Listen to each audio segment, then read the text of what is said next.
This trip is really cool because I get to do it with all my friends, and it's a little bit over 50 miles, and we get to go down with some currents, and it's going to be a lot of work, but it's really fun.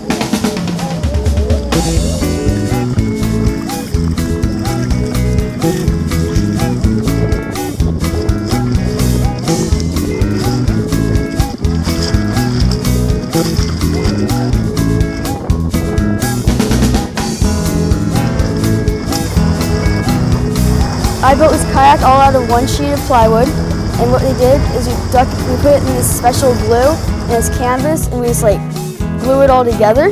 We had a primer and paint it all so like it wouldn't get like waterlogged or anything. And also we made a seat too out of plywood. Another cool feature about this boat is it can fold up really small, and what we do to pop it up is we put rudders in it.